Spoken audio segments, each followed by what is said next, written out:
జీవితంలో అందరికీ ఏదో కావాలి. డబ్బు, పరపతి, స్థాయి, సుఖం, ఇంకేదో. కానీ నాకు నేను కోల్పోయిన ఆనందం కావాలి.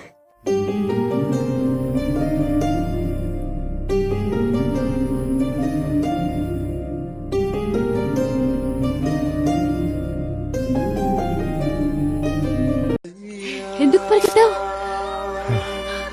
ఏవో జ్ఞాపకాలు వెంటాడే. అర్థం కాలేదు.